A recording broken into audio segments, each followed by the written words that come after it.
कलिन्दगिरिनन्दिनी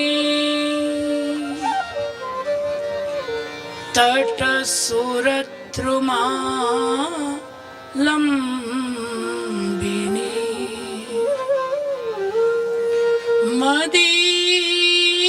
मदीयमति चुम्बिनी भवतु कापि कादम्बिनी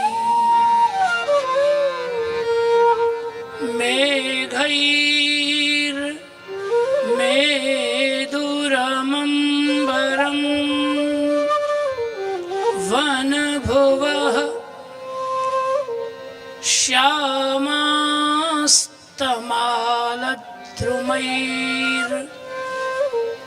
श्यामास्तमालद्रुमैर्नक्तं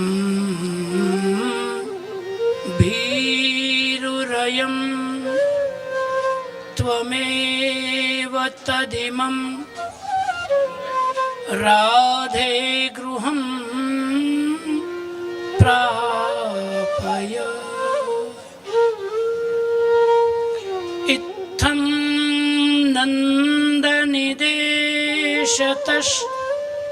नन्दनिदेशतश्चलितयोः प्रत्यध्वकुञ्जद्रुमं श्रीराधा माधवयोर्जयन्ति यमुना कूले रहत् केलय चिंता संतान हंतारो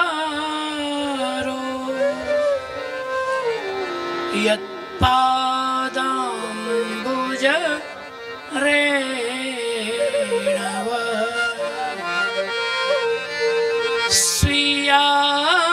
स्वीयानान्तान् निजाचार्यान् प्रणमामि मुहुर्मुहुः यदनुग्रहतो जन्तुः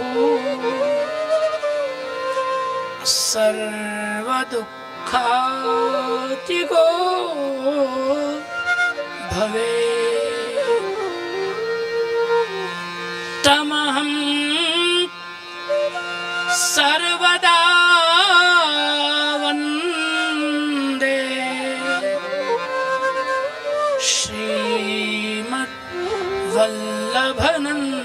श्रीमद्वल्लभनन्दनम्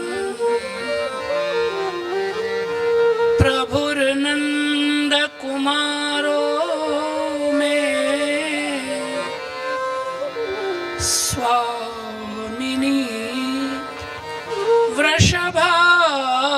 वृषभानुजा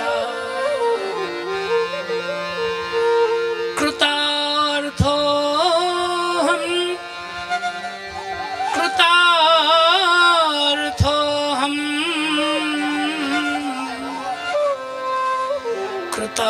कृतार्थोऽहं न संशयः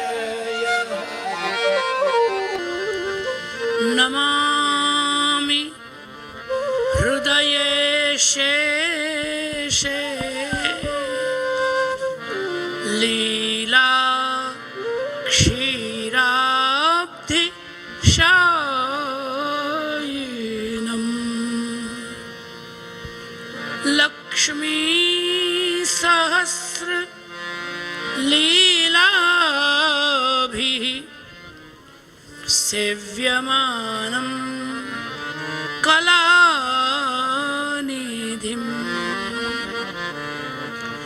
चतुर्भिश्च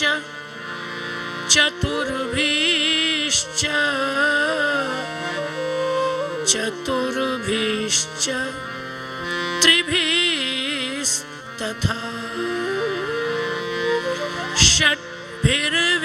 षट्भिर्विराजते योऽसौ पञ्चधा हृदये मम। श्री गोवर्धननाथ की जय। श्याम सुंदर श्री यमुने महारानी की जय। श्री वृंदावन बिहारी लाल की जय। श्री द्वारिकाधीश की जय। श्री बाल कृष्ण लाल की जय। मेरे तो आधार श्यामा श्याम के चरणारविंद। मेरे तो आधार श्यामा श्याम के चरणारविंद। मेरे तो आधार श्यामा श्याम के चरणारविंद। मेरे तो आधार श्यामा श्याम के चरणारविंद। श्याम के चरणारविंद। श्यामा के चरणारविंद। श्याम के चरणारविंद। श्यामा के चरणारविंद। श्याम के चरणारविंद। श्यामा के चरणारविंद। श्याम के चरणारविंद। श्यामा के चरणारविंद। मेरे तो आधार श्री वल्लभ विठ्ठल के चरणारविंद। मेरे तो आधार श्री वल्लभ विठ्ठल के चरणारविंद। मेरे तो आधार श्री वल्लभ विठ्ठल के चरणारविंद। मेरे तो आधार श्री वल्लभ विठ्ठल के चरणारविंद। आचार्य श्री महाप्रभु जी की जय। श्री गोसाई जी परम दयालु की जय। श्री मनहर लाल शास्त्री जी महाराज की जय।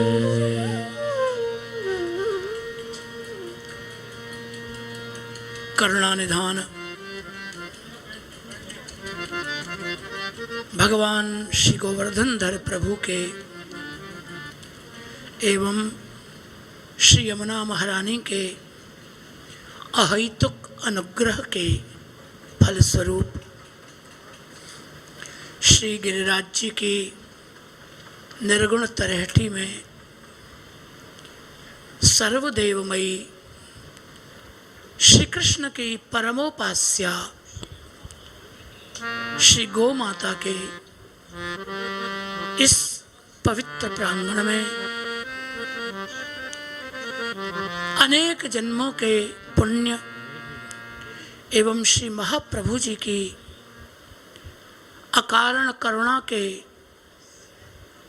प्रभाव से श्री यमुना जी का गुणगान करने का, श्री गिरिराज जी को सुनाने का सौभाग्य प्राप्त हो रहा है, जिसके अंतर्गत यमुनाष्टक को केंद्र में रखकर हम कुछ चर्चा कर रहे हैं। चौथा श्लोक श्री यमुनाष्टक का चल रहा है, जिसमें भगवान के षडैश्वर्य, उनके लक्षण, उनके धर्म की चर्चा हम कर रहे हैं।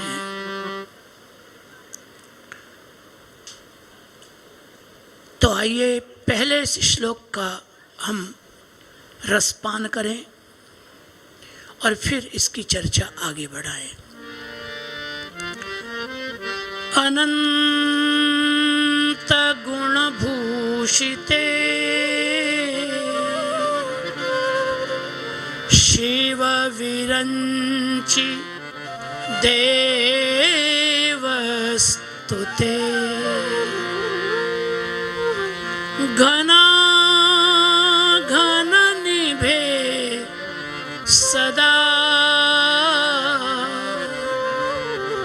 ध्रुव पराशरा भीष्टदे विशुद्ध मथुरा तटे सकल गोप गोपी व्रते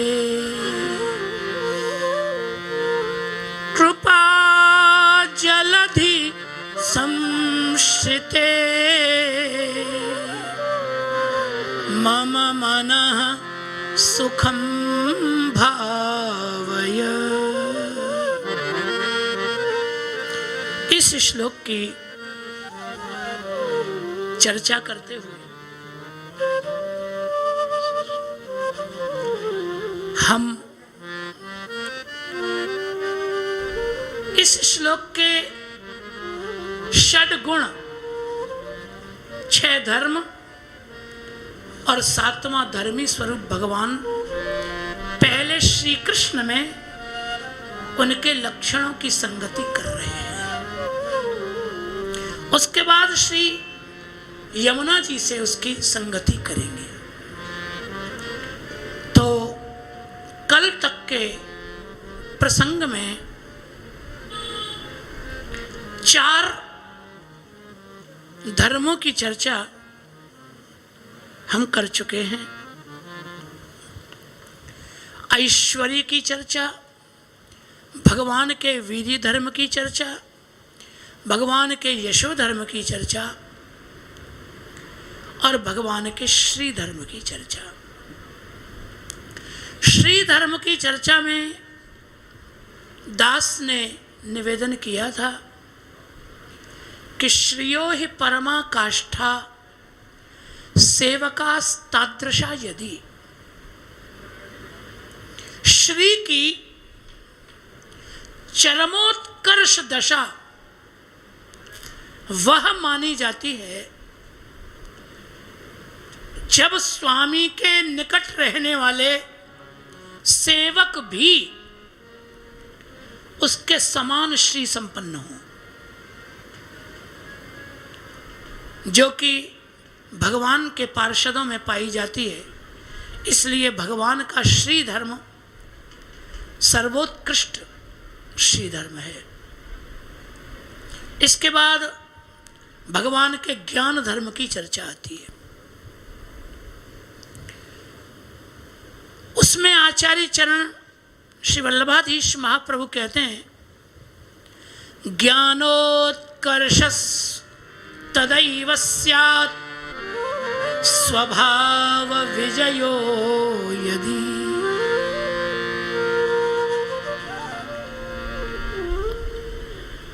ज्ञान का परम उत्कर्ष तभी माना जाता है जब व्यक्ति स्वभाव के अधीन न होकर स्वभाव को अपने अधीन कर ले, अर्थात सत्व रज तम इन गुणों के प्रकृति के अनुसार ही स्वभाव होता है। तामसी व्यक्ति का स्वभाव तामस, राजसी का राजस, सात्विक का सात्विक। प्रकृति के स्वभाव को जीत लेना ही ज्ञान की सर्वश्रेष्ठ दशा है। स्वभाव मूर्ध निवर्तते,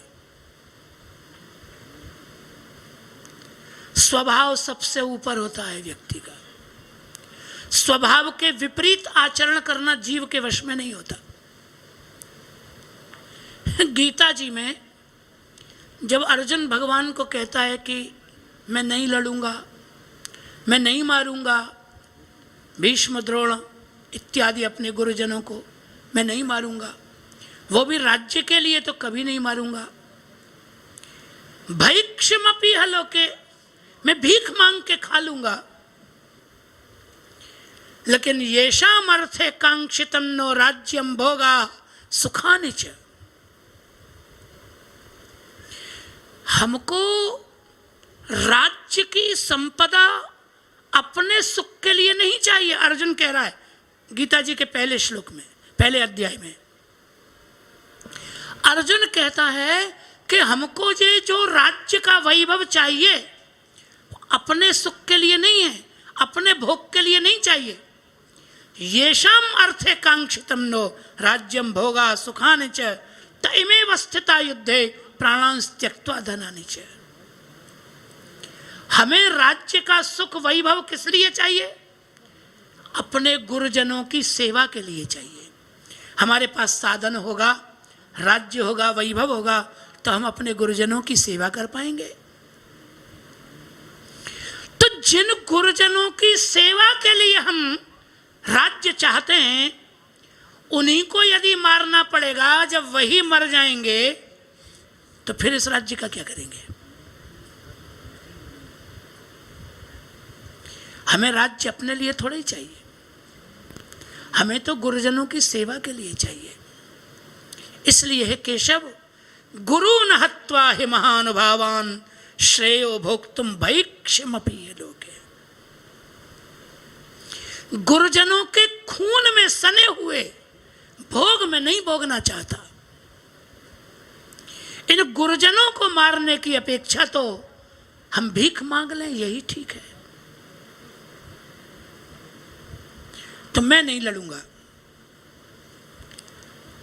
प्रथमाध्याय के अंतिम श्लोक में अर्जुन ने धनुष बाण रख दिया, नयोत्स्यैति गोविंद मुक्त्वा तूष्णीम बभूव।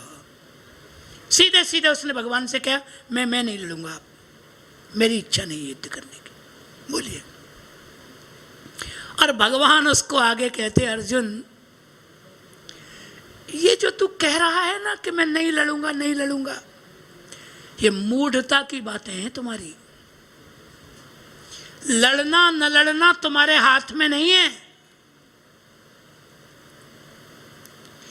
जब युद्ध में सामने खड़े छोटे छोटे योद्धा जब तुझे ललकारेंगे और कहेंगे कायर अर्जुन नपुंसक हो गया है क्या, तो भगवान कहते हैं मिथ्यैष व्यवसायस्ते प्रकृतिस्त्वाम नियोक्ष्यति। जो तेरा क्षत्रिय स्वभाव है, युद्ध करना तेरे स्वभाव में है। शौर्य युद्ध तेरी प्रकृति है, तेरा स्वभाव है। तेरी प्रकृति तुझसे युद्ध करवा देगी। जब अवाच्य वादांश्च बहून वदिष्यन्ति तवाहिता,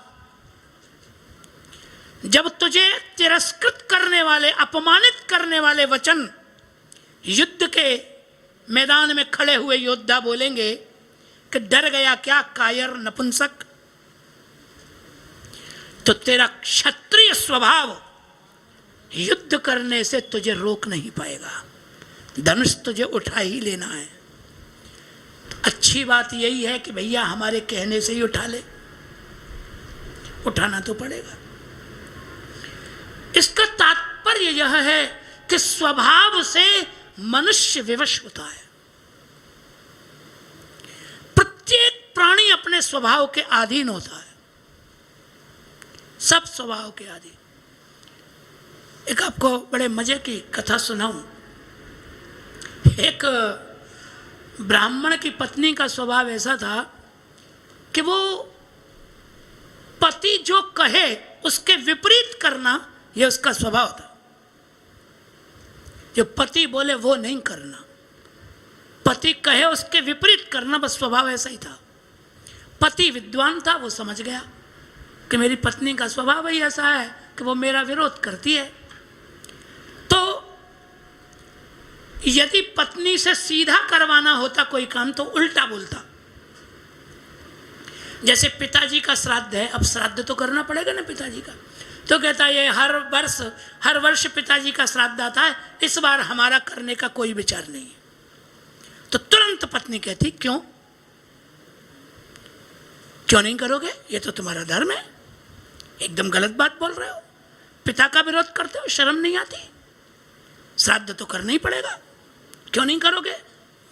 अब उसको 5 ब्राह्मण भोजन कराने, तो बोला हम तो देखो भाई हर बार 5 कराते हैं, अब हमारी श्रद्धा नहीं है, हम तो एक ही ब्राह्मण जिमाएंगे। तो तुरंत पत्नी कहती क्यों, ये तो परंपरा है, हम तो 5 ही जिमाते रहे, 5 ही जिमाएंगे। तो स्वभाव था, पति समझ गया था, तो कोई भी बात उसको अपनी सही करवानी होती तो पहले ही उल्टा बोल देता, पत्नी सीधा कर देती। गाड़ी चल रही थी जीवन की, पति पत्नी तीर्थ यात्रा करने के लिए गंगा जी स्नान करने के लिए गए। जल बड़ा गहरा था, गंगा जी में गहराई बहुत थी। हड़बड़ाहट में पति के मुंह से सीधा निकल गया, बोले देखो ये जो रस्सी लगी है इसके आगे मत जाना।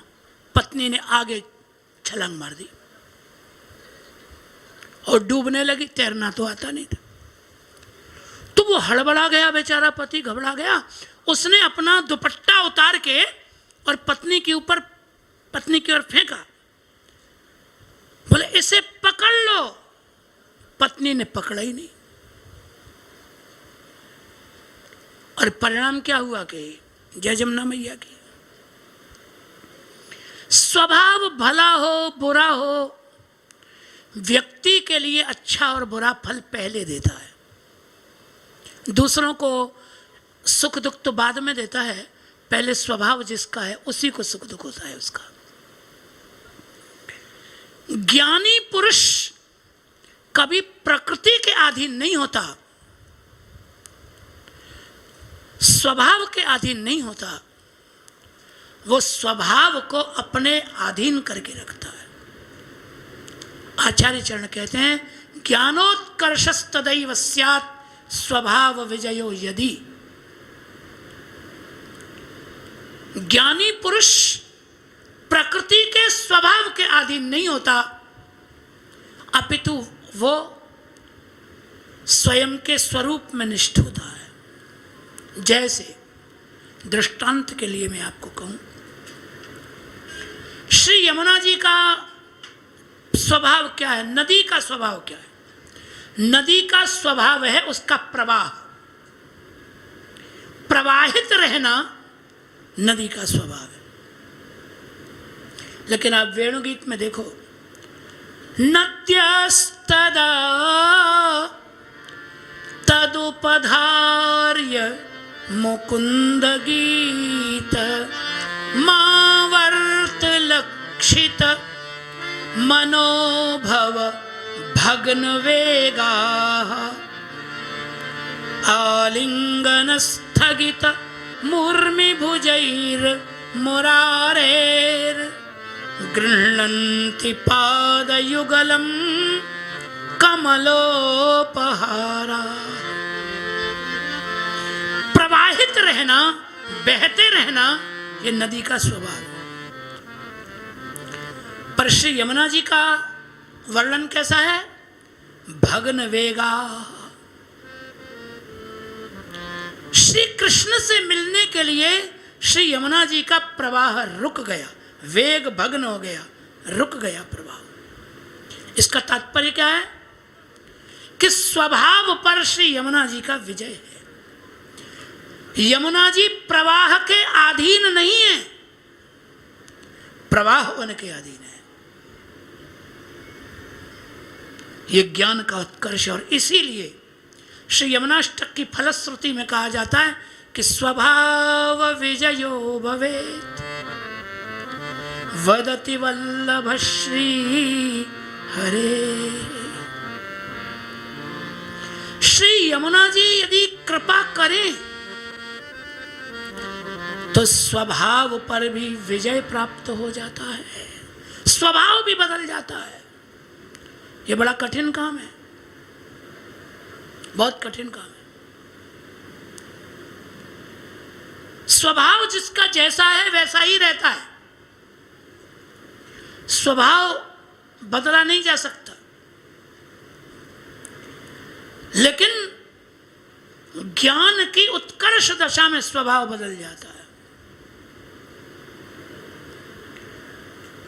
देखो, यदि कालीय नाग की स्तुति पढ़ोगे दशम स्कंद में, तो उस स्तुति में आपको कालीय नाग का स्वभाव दिखाई देगा। ऐसी स्तुति पूरे भागवत में नहीं है जैसी काली नाग की स्तुति। अब भगवान की स्तुति की जाती है तो भगवान की दयालुता, कृपालुता,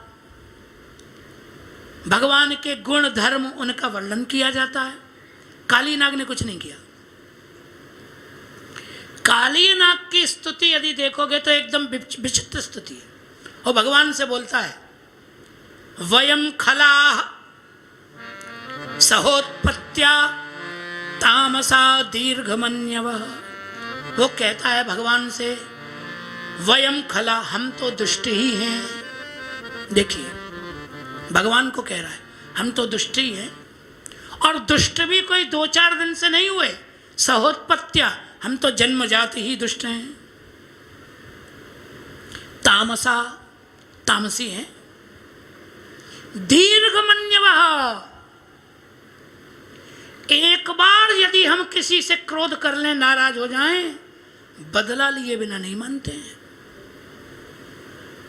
दीर्घमन्यु हैं हम।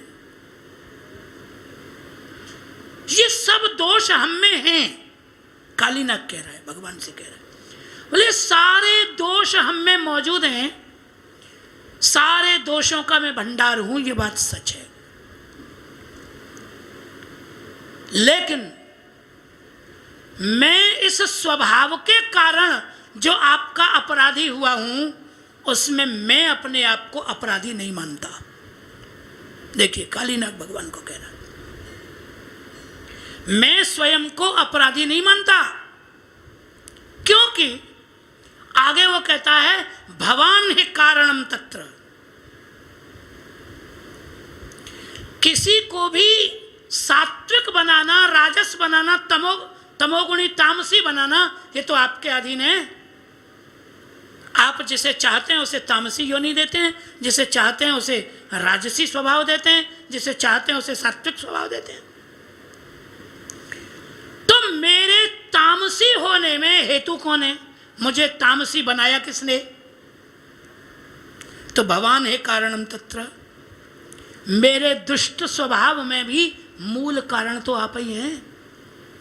तो मैं काहे को क्षमा मांगूं आपसे? मैंने अपराध ही नहीं किया।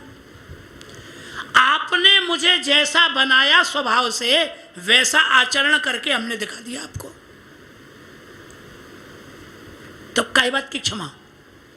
इसलिए मैं क्षमा नहीं मांगता, क्योंकि मैं अपराधी नहीं मानता अपने आप को। इसलिए अनुग्रहम निग्रहम वा मन्यते साधु यद भवान। आपको अच्छा लगे तो अनुग्रह कर दीजिए, आपको अच्छा नहीं लगता हो तो मुझे दंड दे दीजिए। आपकी मर्जी, आप ऐसा करो, लेकिन मैं माफी मांगने वाला नहीं हूं। ये कालीनाग की स्तुति है, देख लीजिए। भगवान को वो कह रहा है कि मैं तामसी हूं, दुष्ट हूं, दीर्घ समय तक क्रोध करने वाला हूं, ये सब हूं, लेकिन इसका मेरे ऐसा होने का कारण कौन? सृष्टि तो आपने बनाई, तो सारी प्रकृति के नियंता तो आप ही हो। आपने जैसा हमको बनाया, सर्पों का स्वभाव जैसा बनाया, वैसा हमने आपको एक्टिंग करके दिखा दी, हमने व्यवहार करके दिखा दिया आपको। तो मैं क्षमा नहीं मांगता। क्योंकि मैं अपराधी ही नहीं मानता। स्वभाव के अनुसार ही तो आचरण होगा, व्यक्ति का जैसा स्वभाव होगा वैसा करेगा। तो जैसा आपने मेरा स्वभाव बनाया वैसा हमने कर दिया। प्राणी मात्र स्वभाव के अधीन है। और देखो, काली नाग के ये कहने के बाद भगवान ने उसके विरोध में एक अक्षर नहीं बोला है, चुप हो गए भगवान, क्योंकि उसका शब्द भले कैसा भी हो लेकिन बात सच्ची है। बात तो वो सच्ची बोल रहा है, कारण तो भगवान ही है, इसलिए भगवान ने कुछ कहा नहीं उससे। स्वभाव के विपरीत आचरण करना मनुष्य के वश में नहीं है। जिसका जैसा स्वभाव है वो वैसा ही व्यवहार करेगा। प्राणी मात्र अपने स्वभाव के अधीन है। ज्ञान की पराकाष्ठा क्या है कि संसार स्वभाव के अधीन होता है और ज्ञानी स्वभाव को अपने अधीन कर लेता है।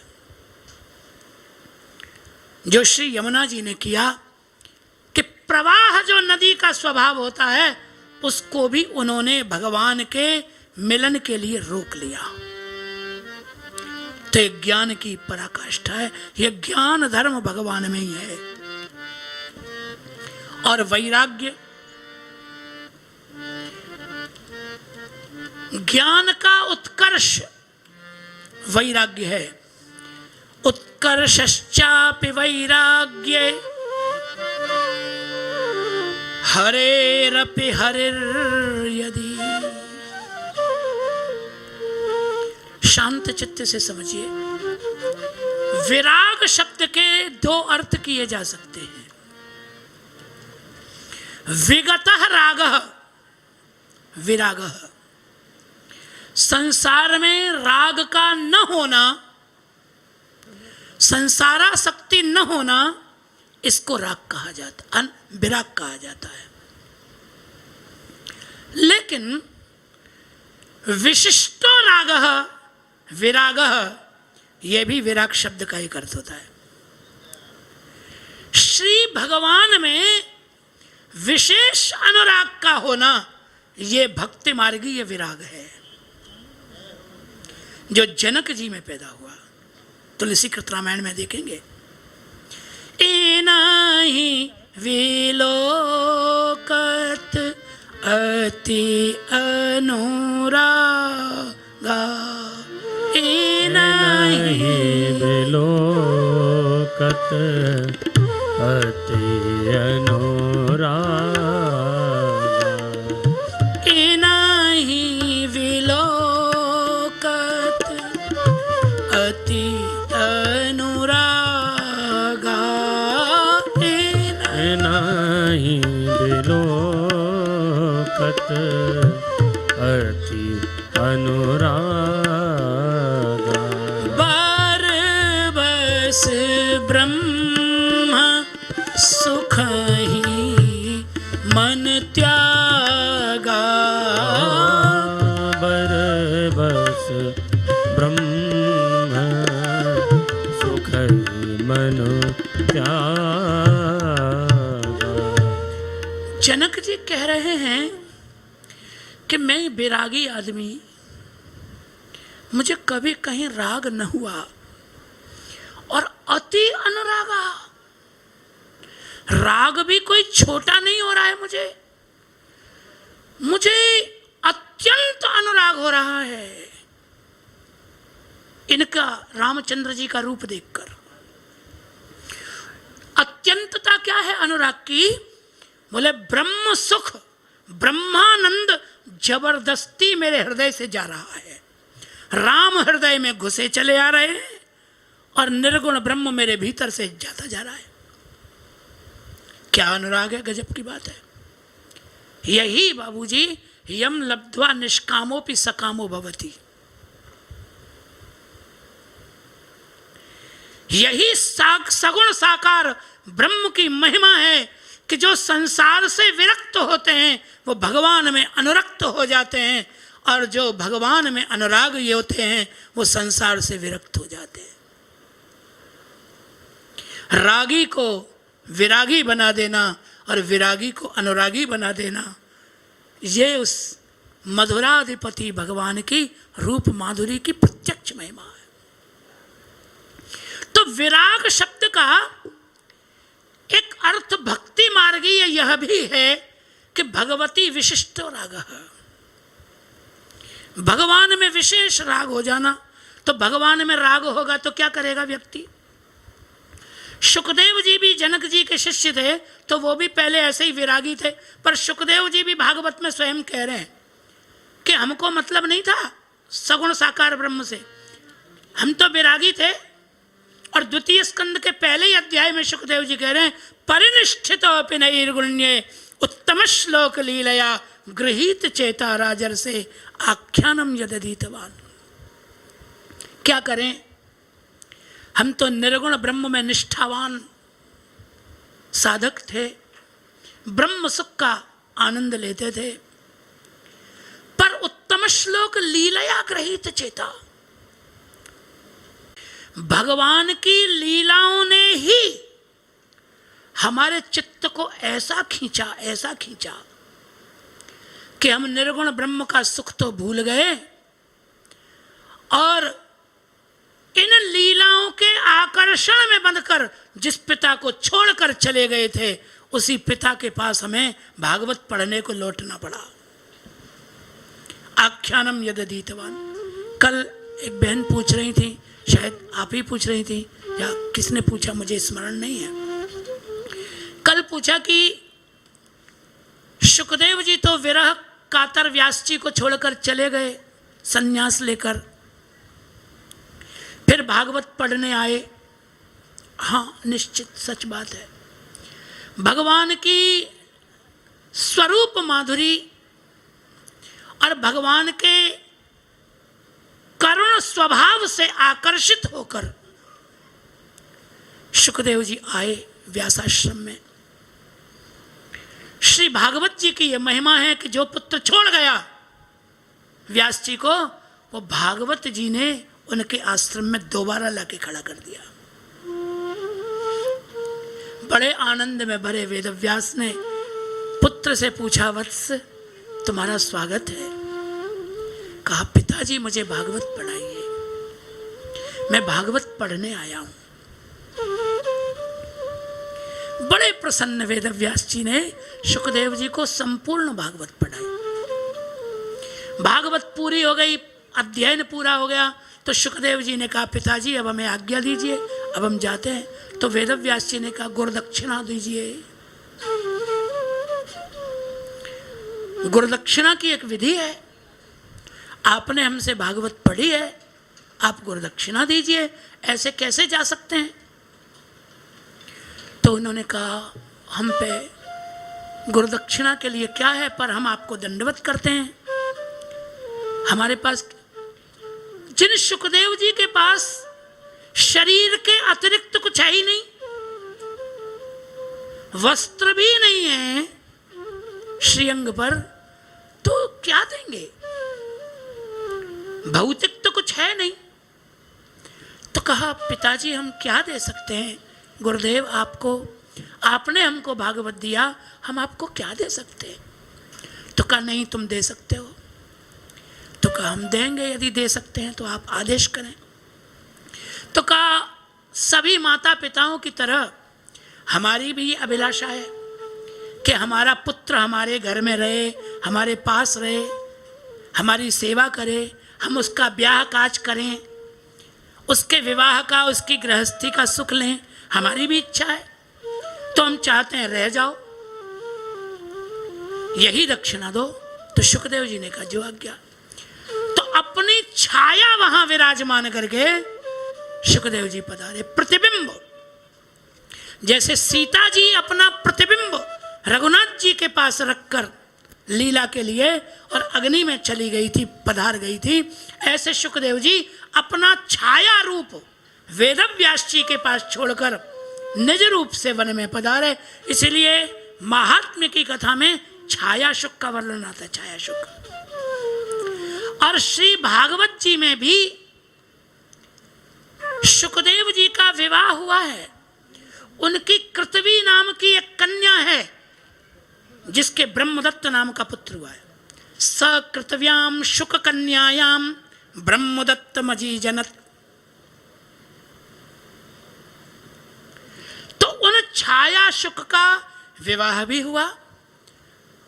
उनके पुत्री का वर्णन तो भागवत में ही है। तो ये श्री सुखदेव जी का एक प्रतिबिंब रूप उनके गुरुदेव और उनके पूज्य पिता के सुख के लिए सुखदेव जी ने वहां स्थापित किया। स्वयं तो सुखदेव जी वीतराग विरक्त शिरोमणि हैं, जो परीक्षित की सभा में पधार के उन्होंने कथा सुनाई। तो आपके कल के प्रश्न का समाधान इतना ही है सुखदेव जी का। तो जो भगवान में अनुराग हो गया जिसका, वो क्या करेगा? भगवान को प्रसन्न करेगा। वैराग्य का उत्कर्ष क्या है? वैराग्य की उच्च दशा क्या है? हरि के परिश्रम को भी दूर करके अपने में हरि का राग पैदा कर ले, वो वैरागी है। भगवान का राग भक्त में हो जाए, ऐसी सेवा करे भगवान की। भगवान के भी श्रम को निवारण करे। जो वेणु गीत में मेघों में ये वैराग्य धर्म प्रकट हुआ। मेघों ने सीकर बिंदु की वर्षा करके भगवान के ऊपर अपने शरीर की छाया करके भगवान का श्रम दूर किया है। ये वैराग्य धर्म वहां प्रकट हुआ है। तो ये सब 6 धर्मों के लक्षण जो भगवान श्री वल्लभाचार्य चरणों ने प्रकट किए हैं, ये हमने आपको संक्षेप में सुना दिए हैं। इन 6 धर्मों से युक्त 7वां धर्मी कृपा जलधि संसृते, वो भगवान है। ये जो कृपा है, ये कृपा धर्म भगवान का असाधारण धर्म है। अन्य 6 धर्म नित्य हैं, पूर्ण हैं, सदा भगवान में रहते हैं, लेकिन लीला में जहां आवश्यकता होती है वहीं प्रकट होते हैं। अन्यथा आवश्यकता न होने पर ये धर्म प्रकट नहीं होते, भगवान में विराजमान रहते हैं। लेकिन कृपा एक ऐसा धर्म है भगवान का असाधारण, जो सर्वदा भगवान में प्रकट रहता है। भगवान कृपा धर्म को तिरोहित नहीं कर सकते हैं, इसलिए श्री कृष्ण को कृपा जलधि कहा जाता है। तो ये धर्मी है। अब हम श्री यमुना जी के इन 6 धर्मों की चर्चा हम कर रहे हैं। कल भी आपको निवेदन किया था, विशेष करके संस्कृत के विद्यार्थियों को, जिज्ञासुओं को, कि अनंत गुण भूषिते शिव विरंचिते वस्तुते, यदि इनका अर्थ कृष्ण परक लगाना हो तो सप्तमी विभक्ति चाहिए। श्री गोवर्धन नाथ की जय।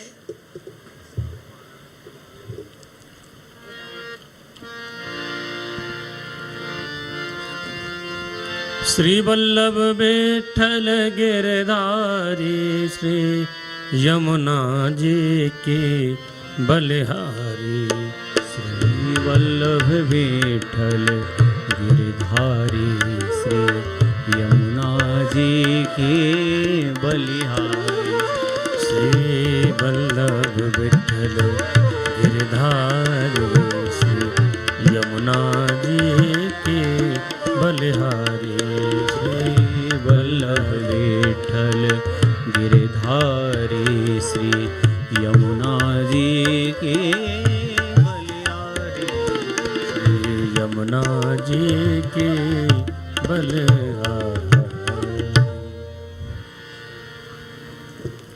महाराज जी, अनंत गुण भूषित इस श्लोक में चर्चा हो रही है। कृपा जलधि संसृते, ये धर्मी स्वरूप है। और अन्य 6 अनंत गुण भूषित आदि, ये 6 धर्म है। कृपा जलधि संसृते, ये धर्मी स्वरूप है। तो कृष्ण परक यदि इनका अर्थ करें तो सप्तम्यंत मानना चाहिए इन सभी शब्दों को।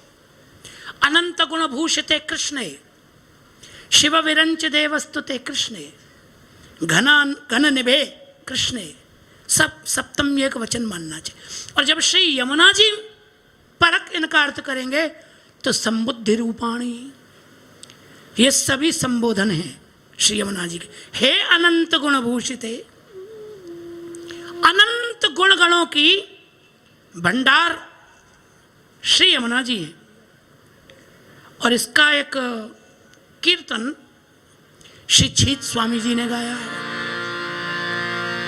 गुण अपार मुख एक, कहाँ लो कहिए। गुण अपार मुख एक, कहाँ लो कहिए। तजो साधन भजो नाम श्री यमुना जी को। तजो साधन भजो नाम श्री यमुना जी को। लाल गिरवर धरन तब ही पइए। लाल गिरवर धरन तब ही पइए। गुण अपार मुख एक, कहाँ लो कहिए। परम पुनीत प्रीत की रीति सब जाने। परम पुनीत प्रीत की रीत सब जान के। दृढ़ कर चरण कमल जुगहिए। दृढ़ कर चरण कमल जुगहिए। गुण अपार एक मुख, कहाँ लो कहिए। छीत स्वामी गिरधरन श्री विठ्ठल। छीत स्वामी गिरधरन श्री विठ्ठल। ऐसी निधि छाण अब कहाँ जो जाइए। ऐसी निधि छाण अब कहाँ जो जाइए। गुण अपार एक मुख, कहाँ लो कहिए। गुण अपार एक मुख, कहाँ लो कहिए। अनंत गुण भूषिते शिव विरंचि देवस्तुते। पद्म पुराण में महाराज जी स्वयं साक्षात शिवजी ने श्री यमुना जी की स्तुति की। तावत् भ्रमन्ति भुवने मनुजा भवोत्थ।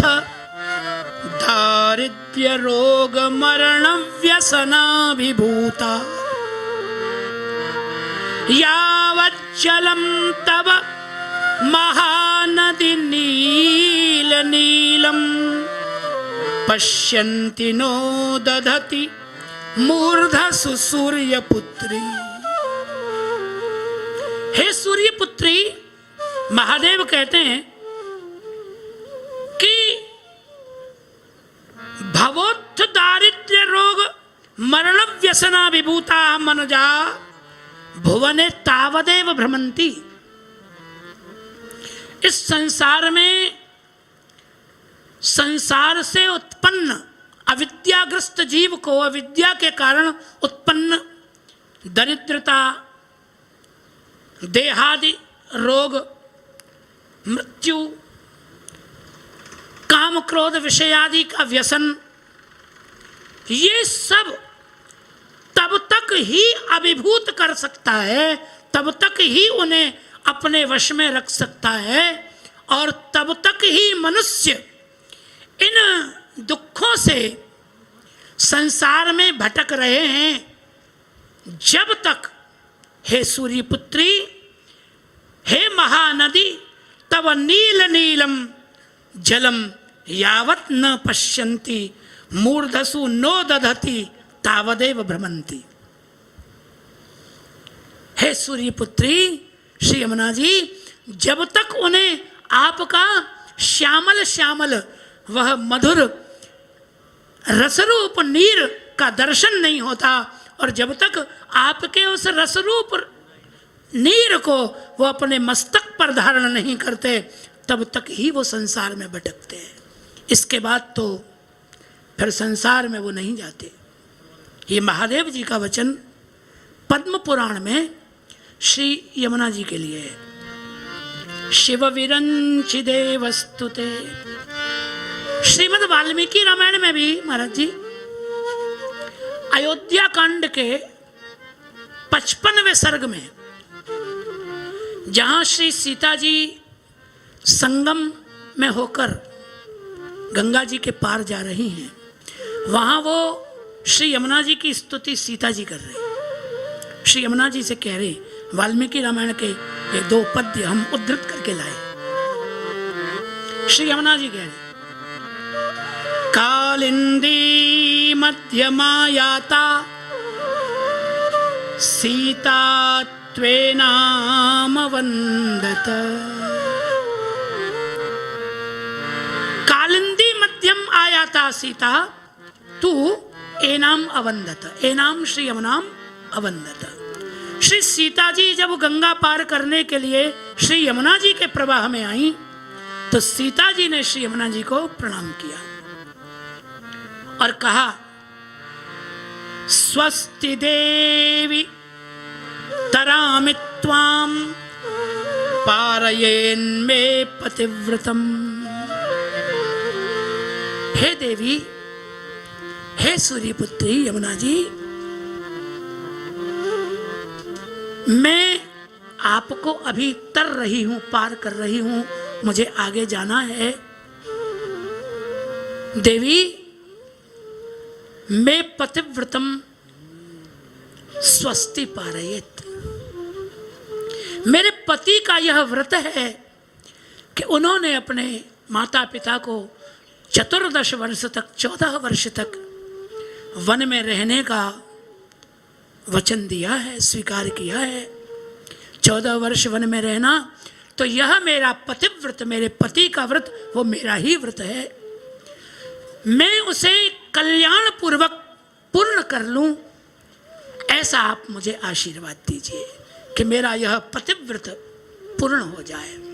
और आगे वो कहती हैं, यक्षे त्वाम गोसहस्रेण सुरा घटशतेन च स्वस्ति प्रत्यागते रामे पुरी मिक्ष्वाकुपालिताम्। हे देवी,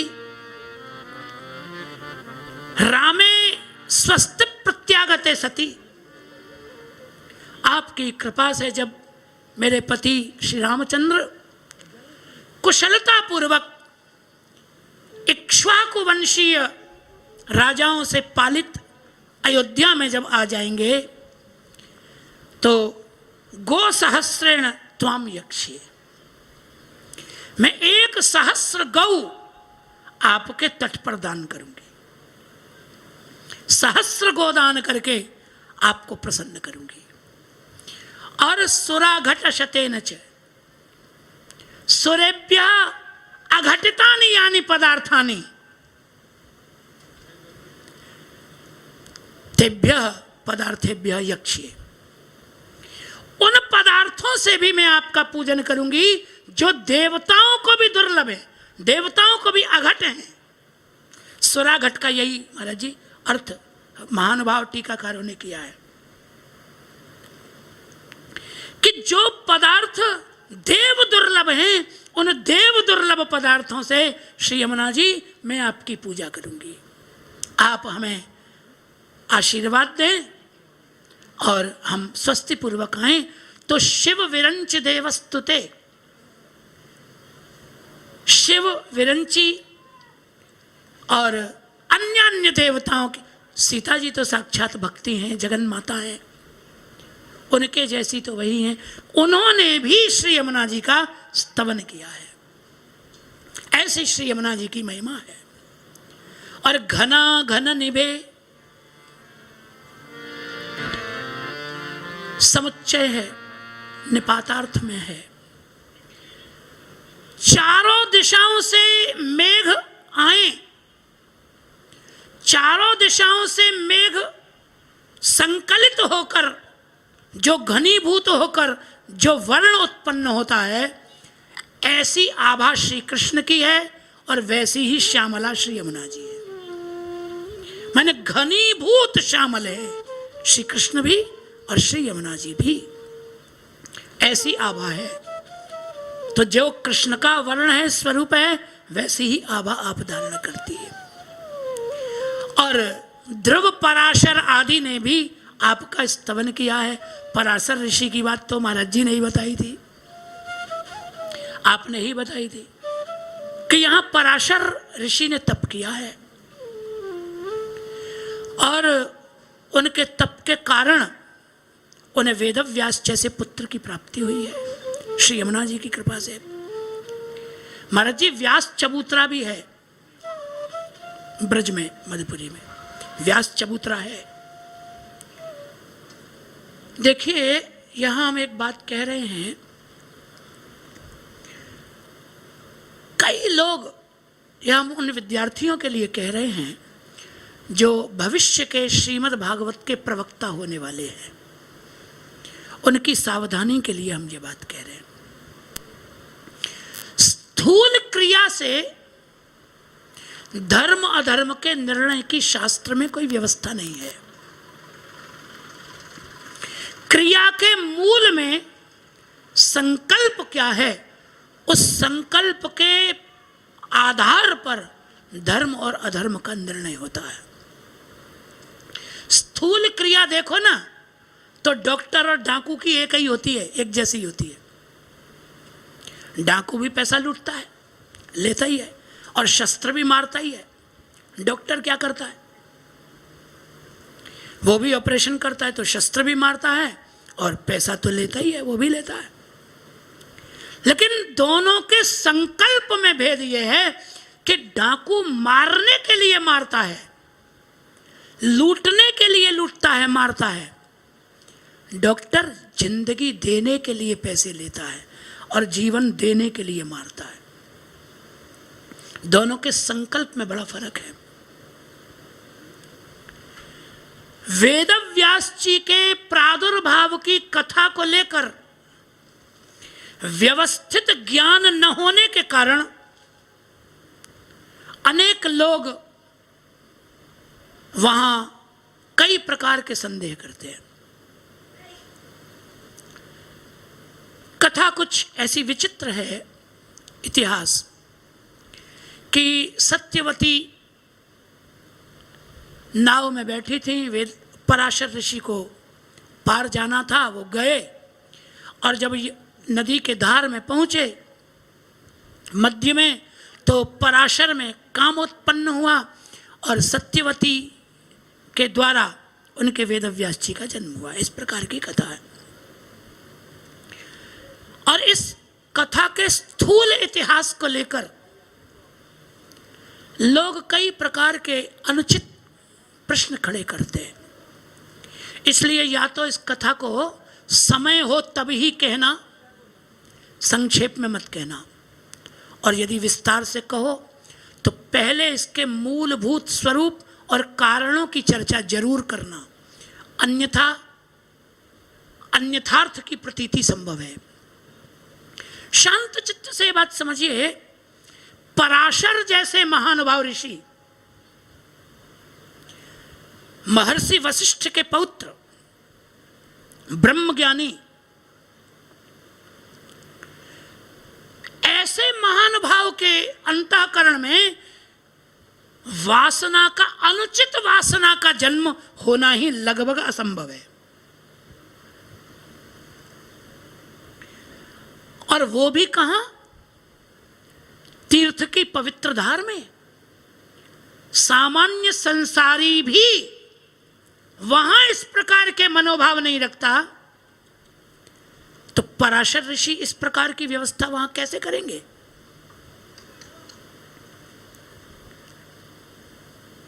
तीसरी बात यह है कि व्यभिचार का फल भगवान का अवतार हो सकता है?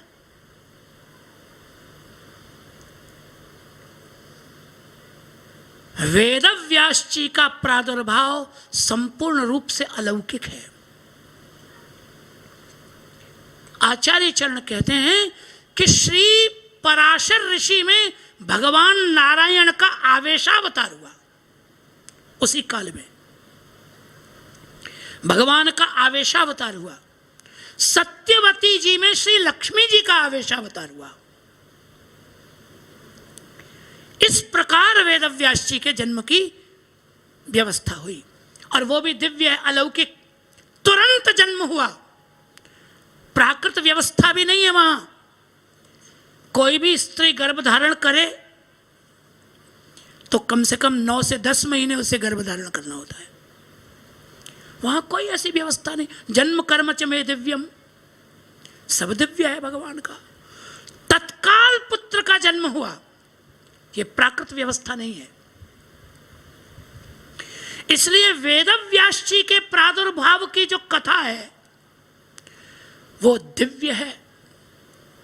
उसके कारणों को पुरस्सर रखते हुए इस कथा का व्याख्यान करना चाहिए। पराशर जैसे महानुभाव जिनकी तपस्थली है परासौली है, महाराज जी ने बताया, जिनके ऊपर श्री यमुना जी की करुणा है, कृपा है, और जिनके आशीर्वाद से, जिनके तट पर रहने का फल वेदव्यास के रूप में भगवान का अवतार हुआ, क्या वह प्राकृत हो सकता है? यह सब दिव्य है, अलौकिक है, अप्राकृत। वेदव्यास जी ने भी यहां तप किया है। व्यास चबूतरा ब्रज यात्रा में आप करेंगे तो आएगा। तो ध्रुव पराशराभीष्ट दे, श्री यमुना जी के निकुंज में, उनके तट पर वास करने का यह कृपा प्रसाद इन सबको प्राप्त हुआ। विशुद्ध मथुरा तटे, विशुद्धा मथुरा तटे यस्याः, विशुद्धा मथुरा। विशुद्धा का तात्पर्य क्या है? कि वह मधुपुरी जो भगवान के नित्य सान्निध्य से परम पुनीत है। मधुपुरी की पवित्रता भगवान के नित्य सान्निध्य के कारण बनी हुई है। मथुरा भगवान यत्र नित्यम सन्निहितो हरि, श्री हरि के नित्य सान्निध्य से मधुपुरी विशुद्ध है। और क्यों विशुद्ध है? क्योंकि श्री यमुना जी के तट पर है, इसलिए यमुना जी के तट पर बसी होने के कारण विशुद्ध है। सकल गोप गोपी वृते, श्री कृष्ण भी संपूर्ण गोप गोपियों से आवृत ही हैं रासमंडल में, और श्री यमुना जी भी अपने निकुंज में सब गोप गोपियों से आवृत ही हैं।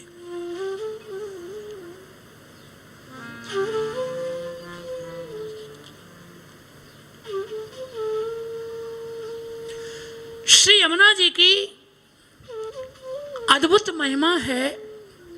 कृपा जलधि संसृते, यहां जो समास करेंगे संबुद्ध्यंत, तो कृपाया जलधि, कृपा जलधि भगवान कृष्ण तम सम्यक श्रुता, इति कृपा जलधि संसृता तत्संबुद्धौ कृपा जलधि संसृते इति।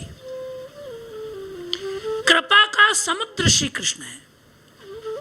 उन श्री कृष्ण का जिन्होंने भली भांति आश्रय ले रखा है, श्री कृष्ण उनके पति हैं। सप्त समुद्र भेद यम भगिनी हरि नख शिख लपटानी। कृपा जलधि पर आश्रित हैं अथवा कृपा जलधि उन पर आश्रित है। यमुना जी के बिना भगवान कुछ नहीं कर सकते। ऐसी हे श्री यमुना जी, मेरे मन में सुख की भावना कीजिए, यह तात्पर्य है। और अब आइए आगे के श्लोक का वर्णन करते हैं। यया चरण पद्मजा मोररिपो प्रियं भावुका समागमन तो भवत सकल सिद्धिदा सेवता तया सदृशता मियात् कमलजा सपत्नी यत् हरि प्रिय कालिंदया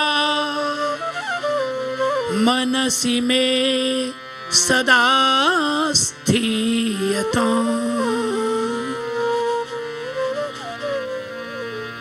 आचार्य चरण कहते हैं कि यया समागमनतः चरण पद्मजा मुररिपोः प्रियं भावुका सेवतां सकल सिद्धिदा च अभवत्। देखिए यहां चरण पद्मजा गंगा जी को कहा है, तो केवल चरणजा भी कह देते तो भी तो अर्थ तो हो ही गया था। चरणजा कहने से भी श्री गंगा जी का ही अर्थ होता है। चरणजा है, चरणजा के साथ चरण के साथ पद्म और जोड़ा।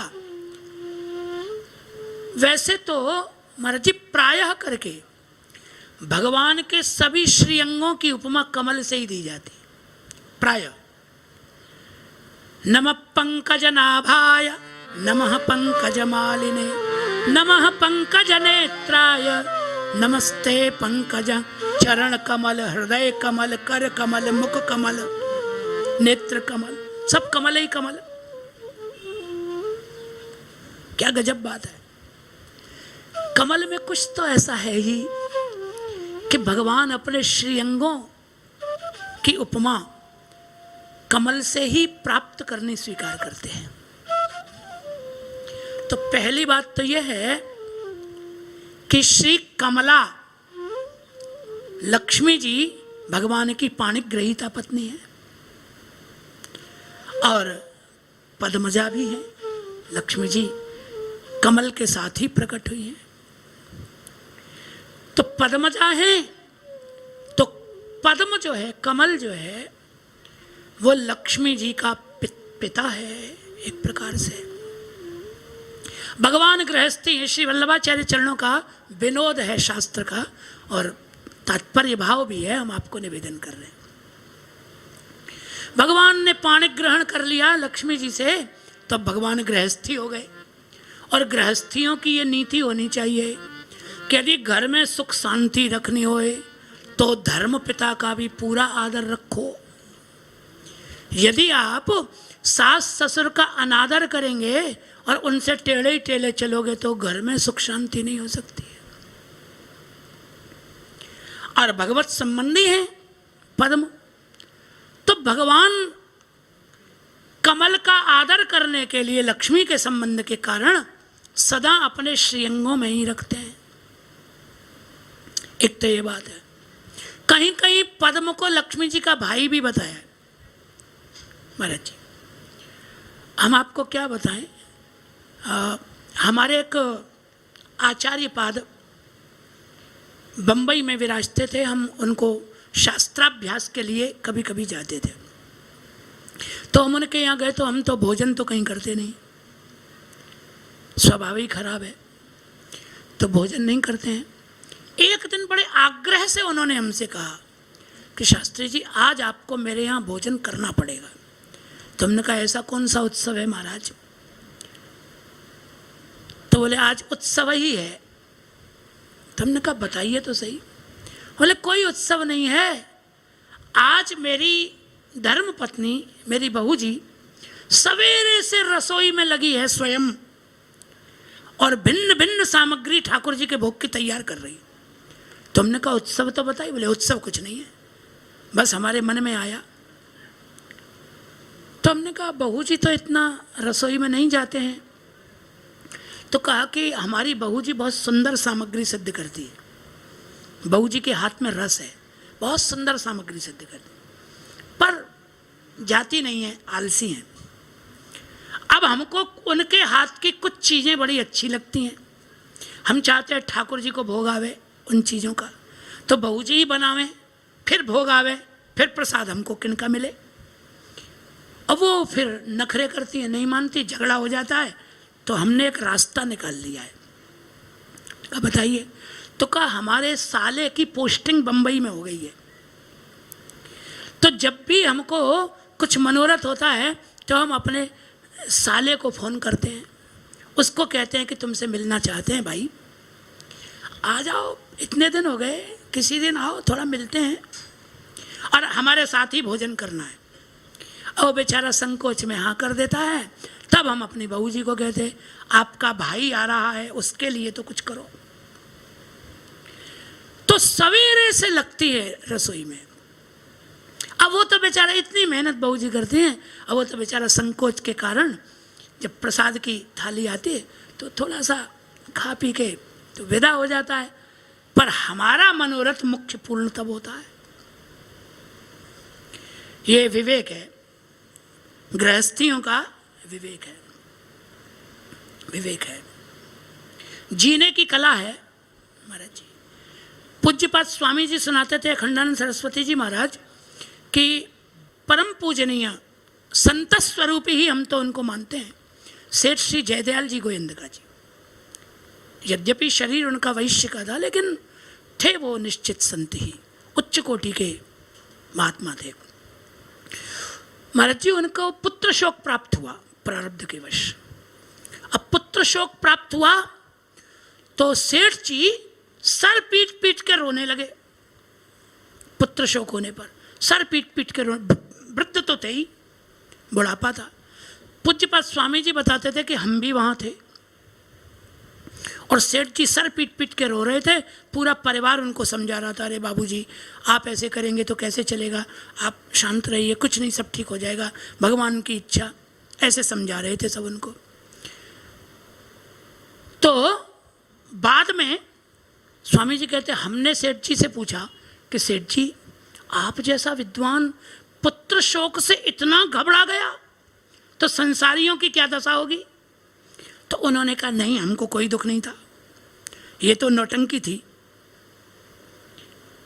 सेठ जी ने बताया, पूज्यपाद स्वामी जी कहते थे कि यदि हम ज्ञानवान बन जाते, पुत्र के मर जाने पर ज्ञानी बन के बैठ जाते कि मरने को ही होता है सब कुछ, शरीर तो मृत्यु को ही मिलता है, तो लोक में तो निंदा होती कि कैसा बाप है, बेटा मर गया, ज्ञान छांट रहा है, तो लोक निंदा होती। और फिर जितने रो रहे हैं उन सबको हमको धैर्य बधाना पड़ता, ज्ञानी तो हम ही हैं। इसलिए इन सारे अज्ञानियों में अज्ञानी बनकर रोना ये जीवन की कला है। हम खुद ही अज्ञानी बन के सर पीटने लगे तो हमको रोता देख के बाकी सब ज्ञानी हो गए अपने आप ही। सब हमको ही समझाने लगे उल्टा, अरे बाबूजी आप इतने ज्ञानी, आप ऐसा कर रहे हो, ऐसा ठीक नहीं है, और आप जैसा व्यक्ति तो ये दुनिया कहाँ जाएगी। तो बोले ये अज्ञान का जो नाटक है इसने हमको अनेकों विपत्तियों से, अनेकों कठिनाइयों से बचा लिया। तो जीवन की कला है। गृहस्थी को भी कई बार, अब हम आपको क्या बताएं महाराज जी, पर आप तो हमारे बड़े हैं, हम आप में पूज्य भाव रखते हैं, और पूज्य हैं ही आप, भाव क्या रखना, इसलिए आपको बता देते हैं। कई बार ऐसा होता है महाराज जी कि बाहर कथा को जाना पड़ता है, तो रात के समय धर्म पत्नी फ़ोन करती है, फ़ोन करती तो कई बार उसकी प्रसन्नता के लिए कहना पड़ता है कि आई मिस यू, बोलना पड़ता है कि मैं तुम्हारी कमी महसूस कर रहा हूँ, तुम्हारी याद, बोलना होता नहीं है कुछ भी, पर ये बात हम उसको नहीं कह सकते। उसको कहेंगे तो मुश्किल हो जाएगी, लेकिन ये नाटक भी करना पड़ता है ताकि पत्नी को ये रहे कि मेरी कोई महिमा है, मेरा पति आकर्षण में बधा, न कहे तो फिर कठिनाई हो जाए गृहस्थी को। तो ये नाटक सारे गृहस्थ भगवान खुद ही कर रहे हैं। सत्यभामा जी के पिता सत्राजित मर गए तो व्यलपत तात ताते थी, वहां भगवान के लिए वचन है, भगवान खुद ही रोने लगे। सत्यभामा जी के पिता की मृत्यु पे भगवान हाय हाय हाय, हे पिताजी, धर्म पिताजी, आपके जाने से तो हमको बड़ा दुख हुआ है, बड़ा दुख हुआ है। और ये भी नाटक करना पड़ता है ब्रह्म को। गृहस्थी हुआ तो करना ही पड़े, नहीं तो जिंदगी भर सत्यभामा ताना मारे कि मेरा बाप मर गया, तुम्हारी आंख में आंसू नहीं आया, तो जिंदगी भर ताना खाने का क्या फायदा। तो ये सारी व्यवस्थाएं गृहस्थियों की होती हैं, करनी पड़ती हैं। पद्म भगवान का श्वसुर स्थानीय है, लक्ष्मी जी पाणिग्रहीता है, एक तो ये तात्पर्य है। इसलिए भगवान के प्रत्येक अंग में पद्म रहता है। दूसरा, महाप्रभु जी कहते हैं कि वास्तविक बात यह है कि कमल का जन्मस्थल देखो, कमल कीचड़ में पैदा होता है, कीच के भीतर पैदा होता है, उसके चारों ओर कीच भरी हुई है, लेकिन कमल में दुर्गंध नहीं होती, कमल में पराग होता है। कमल भक्त स्थानीय है, भक्तों को कमल के समान स्वभाववान रहना चाहिए। संसार के कीचड़ में तो पड़े ही हुए हैं हम सब, चारों ओर वासनाओं का, विषयों का कीचड़ ही तो भरा है। जहां देखो वहां संसार की दुर्गंध, जहां देखो वहां कलेश, वहीं प्रपंच, चारों ओर कीचड़ ही कीचड़ है।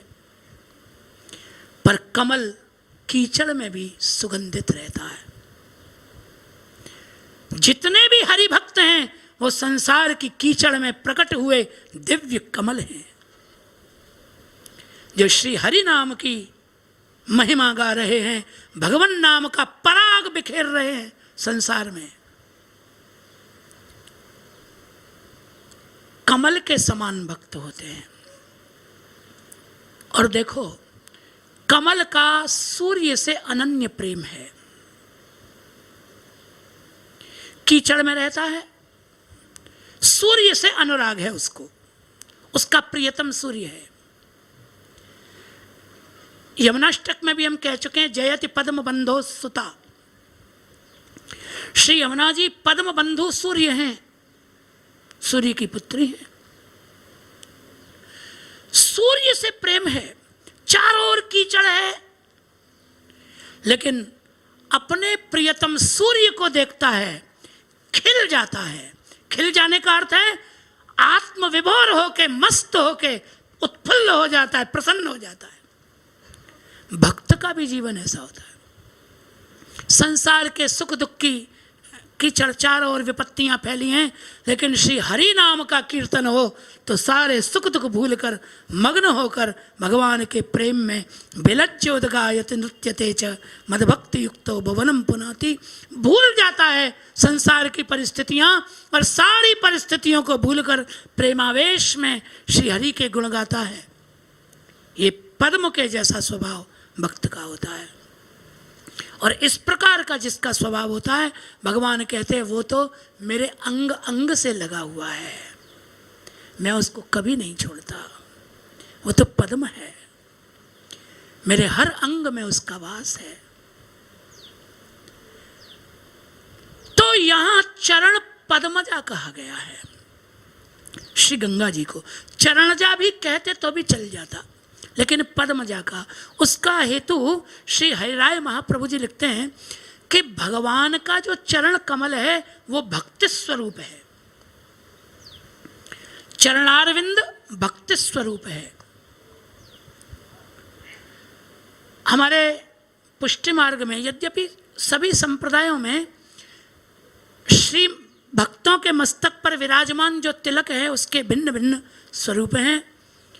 जैसे श्री रामानंद संप्रदाय में, श्री रामानुज संप्रदाय में तिलक भगवत स्वरूप है, भगवत मंदिर है। निम्बार्क परंपरा में भी तिलक मंदिर है, श्याम बिंदु भगवान का स्वरूप है। इसी प्रकार महाराज जी पुष्टि संप्रदाय में तिलक श्री कृष्ण का, बाल कृष्ण का चरणारविंद है, चरण कमल रूप है तिलक, चरण कमल है। यहां एक बड़ी विचित्र बात आई कि हमारे मस्तक पर जो तिलक है वो श्री कृष्ण का चरण कमल है, पर श्री कृष्ण के श्री मस्तक पर जो तिलक है वो श्री प्रियाजू का चरण कमल है। श्री राधा रानी का चरण कमल श्री ठाकुर जी के श्री मस्तक पे तिलक के रूप में विद्यमान है, क्योंकि हम उनके दास हैं ठाकुर जी के, और ठाकुर जी प्रियाजू के सेवक हैं। बैठो पलोटत राधिका पायन, तो वही चरण है श्री मस्तक पर। चैतन्य परंपरा में यह जो तिलक है ये भी चरण कमल ही है, लेकिन तुलसी पत्र के साथ है। तिलक के नीचे तुलसी पत्र का आकार है, क्योंकि चरण कमल में तुलसी तो विराजते ही हैं। तो तुलसी युक्त चरणारविंद चैतन्य परंपरा में श्री मस्तक पर विराजमान होता है चरण कमल। और दशम स्कंद में जो महाराज जी ब्रह्मस्तुति है, गर्भस्तुति है, उसमें एक श्लोक आता है, स्वयं समुत्तीर्य सुदुस्तरं द्युमन् भवार्णवं भीम मदभ्रसौहृदा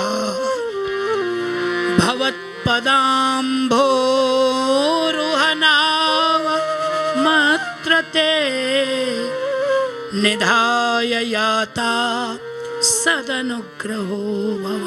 तो भवत पदाम्भोरोह नावम अत्र निधाय याता। जो आचार्य जन हैं वो स्वयं समुत्तीर्य, स्वयं तो उनका संसार में फंसने का कोई कारण ही नहीं है, वो तो भगवद रूप ही है। तो स्वयं तो वो संसार से तर ही जाते, लेकिन उनमें इतनी करुणा होती है, इतनी दया होती है जीवों के प्रति कि वो जीवों के कल्याण के लिए, कि संसार से तरने के लिए इनको कोई साधन छोड़ जाएं, तो भवत पदाम्भोरोह नावम अत्र निधाय याता। अंतर्धान होने से पहले आचार्य जन आपका चरण कमल रूप जो संप्रदाय है, परंपरा है, ये जितने भक्ति संप्रदाय हैं सब श्री कृष्ण के चरणारविंद है। और यही सुदृढ़ पोत है, यही सुदृढ़ नाव है, जो इस चरणारविंद रूप नाव में बैठ गया वो पार हो जाएगा। और जिसने इस नाव का आश्रय नहीं लिया उसकी तो वो जाने, फिर उसका कुछ नहीं कह सकते। तो चरण कमल भक्ति स्वरूप है, इसलिए चरण कमल से उत्पन्न गंगा जी भी भक्ति रूपा ही है। और पद्म, ब्रह्मा जी भी पद्म से प्रकट हुए, पद्मज ब्रह्मा है। तो गंगा जी भी भगवान के चरण से प्रकट हुई, उसका हेतु क्या? भगवान की इच्छा थी कि जीवों का उद्धार आप करें, जीवों को भक्ति प्रदान करें, जीवों का कल्याण करें, इसलिए गंगा जी प्रकट। ब्रह्मा जी भी इसी हेतु से प्रकट हुए। इसलिए चरण और पद्म, चरणजा का और पद्मजा का दोनों का एक ही प्रयोजन है, भगवान के लीला सुख की सिद्धि करना, यह उनका प्रयोजन है। इसलिए चरण पद्मजा दोनों भावों से यहां कहा गया है।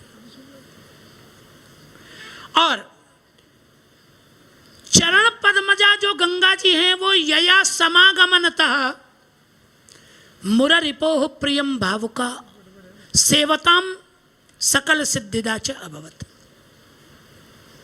श्री यमुना जी से गंगा जी का जब संगम हुआ, संयोग हुआ, समागम हुआ, तो श्री गंगा जी श्री कृष्ण की अत्यंत प्रिय बन गई। गंगा जी की महिमा तो श्री यमुना जी से समागम नहीं था तब भी थी। गंगा जी की महिमा तो नित्य है। तो दर्शनात् पापनाशिनी, तो गंगा जी की महिमा तो अक्षुण्ण ही है। तो भक्तों को मोक्ष देने की, कल्याण करने की गंगा जी की महिमा शास्त्र में वर्णित पूर्व से ही है। लेकिन जब से यमुना जी से उनका समागम हुआ है, तब से श्री कृष्ण की वो अत्यंत प्यारी बन गई है। और सकल सिद्धिदा, यद्यपि गंगा जी समस्त सिद्धियां, मोक्ष आदि सब भक्तों को देती ही हैं, सेवन करने वालों को, लेकिन यमुना जी से समागम होने के बाद जो सिद्धि अलौकिक साक्षात भगवत संबंधी, भगवत प्राप्तिकारी सिद्धियां जो श्री यमुना जी प्रदान करती हैं, वो यमुना जी के संगम से श्री गंगा जी को भी प्राप्त हुई। तो जो सिद्धियां श्री गंगा जी यमुना जी दे सकती हैं, वही सिद्धियां श्री यमुना जी के संगम से श्री गंगा जी को भी प्राप्त हो गई। दो ही चरण आज हम कह रहे हैं, क्योंकि समय हो गया है। फिर हम आगे इस श्लोक का व्याख्यान कल करेंगे। और अब पूज्यपाद महाराज श्री पधार रहे हैं। 2 मिनट हम नाम संकीर्तन जो हमारा नियम है वह करते हैं। श्री यमुने स्वामिनी दया करो, यमुने स्वामिनी दया करो, श्री यमुने लाडली कृपा करो, श्री यमुने लाडली दया करो, श्री यमुने किशोरी कृपा करो, श्री यमुने किशोरी कृपा करो, सब तज तुम शरणागत आयो, सब तज तुम शरणागत आयो, सब तज तुम शरणागत आयो, सब तज तुम शरणागत आयो, नेक कृपा की कोर करो, अनेक कृपा की कोर करो, नेक कृपा की कोर करो। महाराज जी पधारने वाले हैं, अभी 2 मिनट। की कोर करो, श्री यमुने लाडली दया करो, यमुने लाडली दया करो, श्री यमुने किशोरी कृपा करो, यमुने